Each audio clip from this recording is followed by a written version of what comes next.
Welcome back to Let's Talk Careers. My name is Miss V, and I am so excited to bring another incredible guest. Today, we are meeting with Sana Choyakh, who is a co founder at Wing.Studio. Welcome to Let's Talk Careers, Sana. Hi, Maria. Thank you for hosting me. I'm so excited to have you here. I've met Peter, I've met Vili, and now I get to meet you. We've talked so much about Wing.Studio. It's a really exciting platform. I definitely want to be talking about your perspectives of Wing.Studio, but before we do that, I'd like to take you backwards to when you were a teenager. Did you always know that being an entrepreneur was something that you wanted to do? I know that you had interests in writing and painting. There was business and marketing, but how did it evolve into where you are today? Yeah, interesting question because I mean, since my teenager time, obviously I changed and I evolved and I explored different routes. But I knew from the beginning that entrepreneurship was something that I would love to explore. And I explored this when I was around 21, 22, when I graduated, trying fashion design at that time because that was what was available. But then I found myself in the corporate world I wouldn't say by chance, but I think it was a safer option for me at that time. And the opportunity was fantastic. So I started in the corporate world and for 21 years. And then this calling kept coming back. And then last year, I just took the decision to venture into entrepreneurship, especially when I found Wing.Studio and I loved the concept. And I've always been someone very passionate about women and youth empowerment. And I said, this is aligning with my vision. So I jumped and ventured into the experience. That's amazing. So tell us about how you chose to, when you left secondary school, tell us about the story of how you made those choices. I ask you this question because very often young people think they need to get it right and it has to be the only choice that they do and it has to be right. And I'm often telling them because of these career interviews that people's journeys evolve and it's not the first choice that's the last choice. So, how did you make the first choice? And then how did you I know that you said you found your way into business and corporate, but what did you do to make those steps come true? Because we don't just wake up and we're there, right? There's a journey around that. Yeah, amazing question. Because I think, yes, when we are younger, it's more difficult to answer, but I think it's something we keep doing our entire life, questioning, is it the right path? Is it the right decision? What's next, etc. I recently gave a speech for young students, and that's what I shared with them. I told them, look, don't look at your career as just a path. It's building blocks because you can choose one way. Don't look at it as different directions that are diverging because you can start somewhere and build on what you learned and you keep building and your profile becomes like a holistic view of who you are. We have hobbies, we have interests, we have passion, and we at the same time we need to keep in mind what our objective is in life. People are motivated with different aspects. Is it working in a company where you share the values with? Is it making money? Is it learning? So it's different, and we have different vocations. So from my side, I'll share my journey. Initially, when I was at secondary school, I'm from Tunisia. I was in Tunisia, and we were taught in Arabic, classical Arabic, and in French in parallel. And I had a passion for the classical Arabic, which is a language I really love. I read a lot of books in classical Arabic. And initially, I wanted to become a writer in Arabic. And I was writing and reading a lot. But then I figured out later on that this is a great passion, but it's not meeting my objectives in terms of how I see my life. I wanted to grow in corporates. I wanted to become financially independent, and being a writer, as much as it's an amazing and noble job, it's not going to help me with this very quick financial independence. So I kept exploring. And then I think the best way to explore is to read, learn. And now with the new technology, at that time, we didn't have these technologies like you have YouTube and social media, where you really can follow people for guidance and listen to interviews like this to get inspired. At that time, it was volunteering and internships. So I started volunteering and I started an internship in banking, which made me realize I didn't enjoy it. I didn't like it. And I kept networking till I found an internship in marketing. And it wasn't like something very glamorous I did. I was selling diapers in a supermarket where I was pouring water on diapers to show how performant the product is. But still, I loved it. Why? Because I found myself doing this exercise, understanding the product first, being able to understand the needs of a consumer and matching this by answering the need, finding the right consumer insights. And it was about also communication and talking to people and putting a product in a way that is relevant for the audience. And I loved it. And I started doing this while studying. I was taking some small projects where I run questionnaires in front of supermarkets. It wasn't easy neither, because sometimes it's raining, sometimes people are stressed, they don't want to answer you. This is where I learned how to deal with rejection and how to deal with objection and how to break that first ice with someone. And this built me. And I decided I really wanted to pursue a career in marketing to understand more about consumer insights, about the consumer behavior. So I pursued that at university. And then I graduated. And then I started looking for a job. Of course, I just experimented here and there.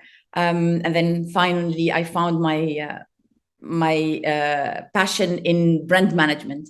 So my entire career was developing from a brand manager into events manager, into going into FMCG, which is fast moving consumer goods. I worked for Colgate Palmolive. I worked for Henkel. And then I became, my recent role in corporate was marketing director for fragrances in South Asia, Middle East, and Africa. So that's how my journey went. And back to the building blocks from reading and writing, I built on it, because when you are a marketeer, you need to be able to write properly, copywriting, and develop your ideas and communicate properly.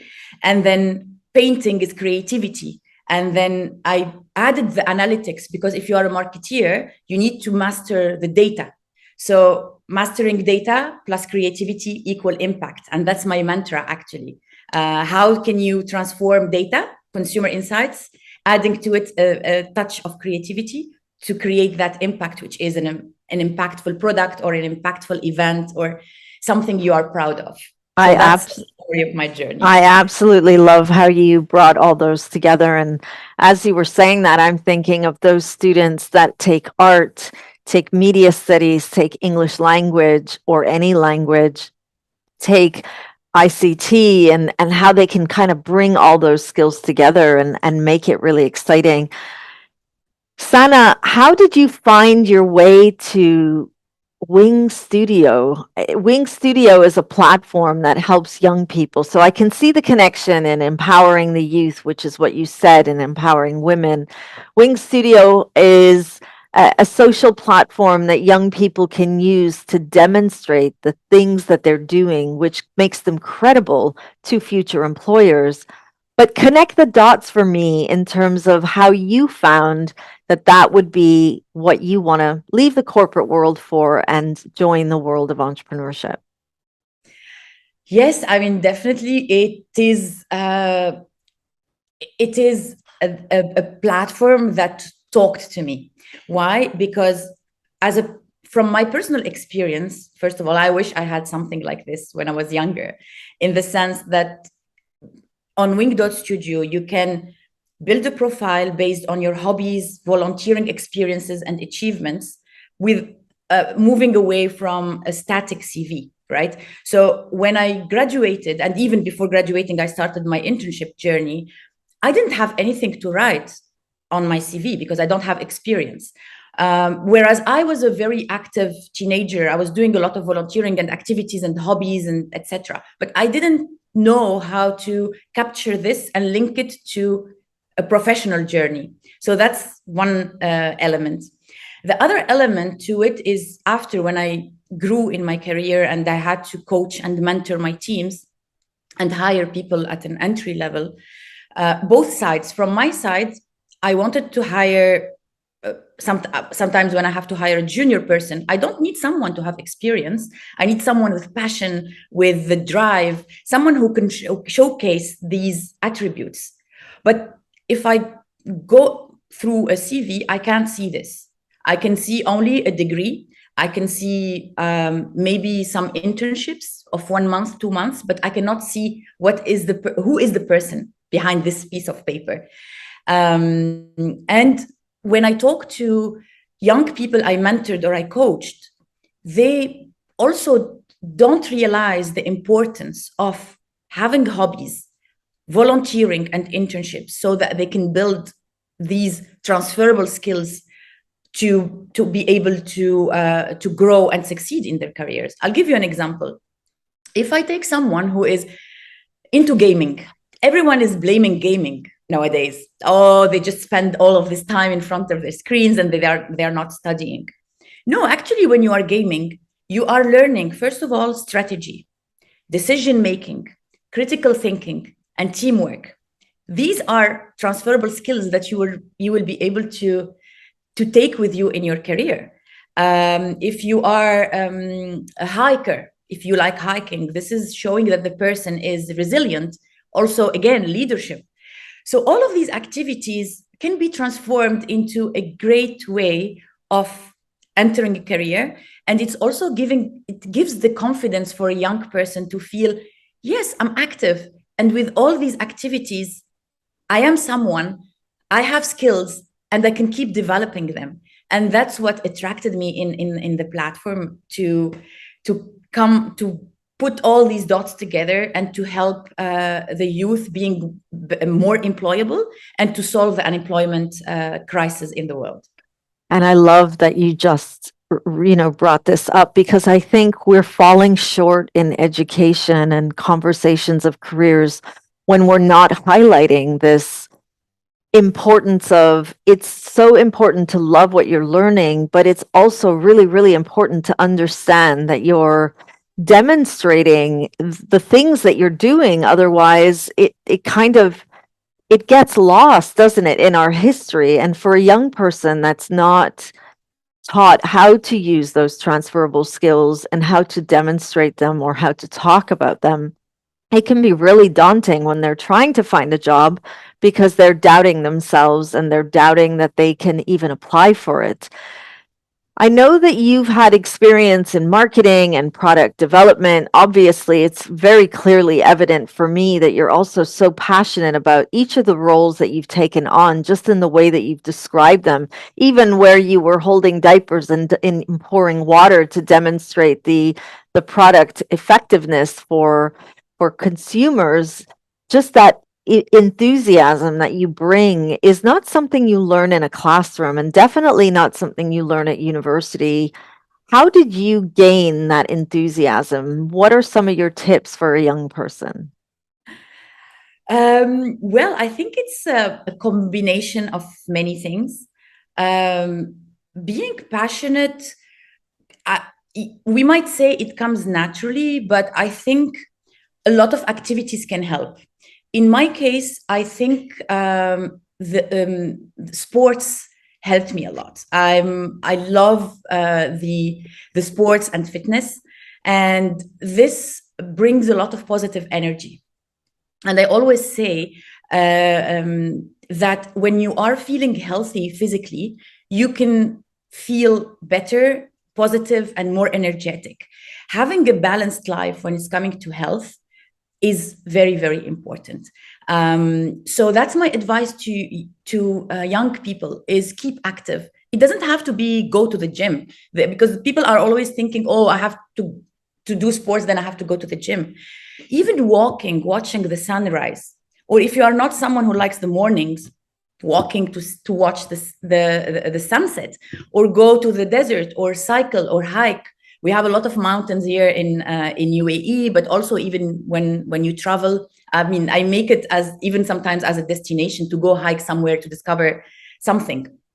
And this brought me all of this passion towards life, because then you learn that life is amazing, and we all face challenges. But if you approach it from the positive angle, then you learn from it and you transform these challenges into opportunities. And a great experience that impacted me a lot is when I summited Kilimanjaro in 2019. That taught me the meaning of enjoying the journey and not necessarily the result, and facing the challenge in a positive way, and live the moment fully with passion. And this what keeps you going. And for me, then I link it back to being active. And active, again, doesn't mean going to the gym, even if I love going to the gym, but find your way of being active: walking, cycling, hiking, going to the gym, swimming, anything. I mean, for me, being active physically helps me a lot. And I love that. But I know that young people, when I'm talking to them about a career, and I talk to them about entry level, because I think particularly for this part of the world in the United Arab Emirates, young people don't see the climb. They just see the top of the mountain. They're looking at their parents. The UAE attracts high talent, but around the world, young people are climbing those ladders. And they're often telling me, Miss V, I don't think I'd like to do that job. That's not why I'm going to school. And I tell them it's not about getting, the dream job 5 minutes after you leave your education. It's about enjoying those milestones of careers. So, how did you stay motivated when you had to stand in a supermarket and pour water in a diaper, and you were probably thinking, I didn't go to school for this, but I'm learning so much? How did you stay motivated? I would say three things. First is keeping the objective in mind. When you have an objective, you know that you have to take a path. You don't, if you want to summit a mountain, it's not like you wake up and you are on the summit. You have to go through a lot of pain and difficulties and challenges, right? And to go over these challenges, the second thing is to enjoy what you are doing now. Find something that you like in it. There's nothing that doesn't have advantages and positive aspects too. So try to find joy in whatever task you're doing. Be it, I'll take an example. Okay, the diapers. Okay, I was standing up there for, I don't know, 8 hours, super tired, super crowded environment. But I was happy to meet people and to convince someone and celebrate these small wins. You might have 5 rejections from people who'd be like, no, I'm busy, I don't have time for you. But the person who comes there and spends that 1 minute to listen to you, feel proud of yourself and build on that. Because in the future, when you are facing a challenge, thinking about that reward will motivate you to say, okay, remember last time when I was doing this very daunting task and I was not happy, but it ended up giving me that moment of pride and happiness. Think about that. So make small objectives to reach that final objective. And yeah, the third one, I would say, don't consider any task as just, don't denigrate any task. You learn from anything. Anything you do in life, you learn something out of it. Just step back and think about it. Think about, what did I learn when I was doing this? Even if it's something super basic. Even, I'll tell you, baking a cake or cooking. It showcases the attention to detail, the fact that you are keeping an eye on what to add, how to do it, the organization skills. So it is a simple task to cook. Maybe not for everyone, but it is. I was gonna say, we don't want to upset the chefs out there, but yes, I do understand Yeah, what but you're like telling us. something simple, like, I don't know, boiling an egg. You have to know how many minutes you have to put it, how, if you put the water first or the egg first, or like all of these is like teaching you how to do a process and how to follow up on it. It's a simple task. I mean, maybe I'm trivializing it just for the sake of the example, and making the example look very basic. But any task in life will teach you something, even if a challenge or something you don't feel it's a failure, is something you learn out of. You're an entrepreneur, you're a marketing expert, but you're also a UN woman mentor. Tell us about that. Oh, that's a fantastic journey. So being a United Nations woman means that I have every 6 months an entrepreneur, young entrepreneur in UAE, who needs someone to mentor them and to guide them through their process. And it's about giving clarity for the path. Because, when you're an entrepreneur, you have your moments where you don't know what to do next, you're stuck. It can be psychologically, but it can also be practically. And being a mentor is helping on both sides. I wouldn't necessarily tell them what to do exactly, but it's bringing back structure in the way of thinking, showing the path from an external point of view. Because when you are in the middle of the arena, when you are doing things, sometimes you need someone to help you step back and look to the big picture.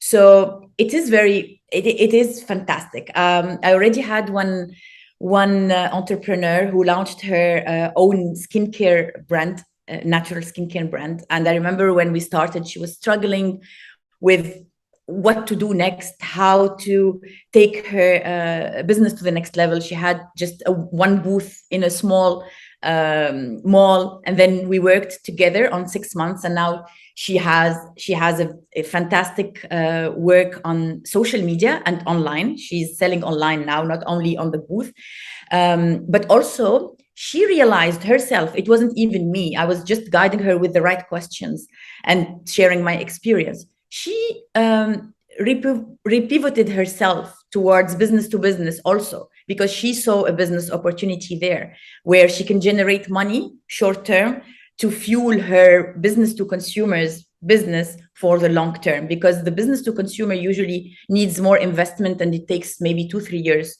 to start generating money, whereas the business to business it's easier short term. So she found this idea on her own, and it's just fantastic to see someone thriving and succeeding. Amazing. Sana, I don't know. Like, there's so much we can talk about. Why is youth unemployment important to you? Because youth is the future. If we don't prepare the young generation to build something, to be happy, to be confident, who is going to take care of Earth? We need to prepare the next generation to take care of. It's like when you have a child, you have to prepare your kid to take over after when you're old and you need someone to support you. So, and youth is passion, is creativity, is a fresh eye to what we are living now. They are the ones who are going to bring the new solutions. They are the ones who are going to bring new ideas to any business, or to open new businesses, to bring the development. Look at all the history development. What's next? If you don't give the youth the right guidance, who is going to do it? Sana, I can go on and on and on. I know we need to bring this definitely to a wrap. Your top 3 tips: never stop learning, network, and be adaptable and agile. Why is networking important? Yeah, I love the concept of networking, and I wish someone told me about it at a younger age, because I didn't know. I was like, okay, I make friends, which is nice. And if you are extrovert, it's easy, but if you are introvert, it's more difficult. Networking is allowing you to succeed. Why? Two things that you gain out of networking. First, learning. It's linked to the learning, because the more people you meet from different backgrounds, different interests, different nationalities and cultures, the richer you become. You learn something new when you talk to people who are different from you. This is the first thing. And then this is how you build your profile or your personality or your career. Second is a door opener for opportunities, because then you meet someone who knows someone, and then you need an internship, or you need help on something, or you need to try another country for an internship, or you need to go into entrepreneurship, and you need someone either to help you, mentor you, or a partner, even a business partner. I mean, how did I meet Peter and Vili to join Wing.Studio? Is networking. So for me, it brings you two things: learning, enriching yourself, and new opportunities. Amazing. Thank you so much for being with us today and sharing your incredible career insights. I feel like we need a part 2 to this conversation, but truly, truly inspiring to see how you are very optimistic at every milestone of your career.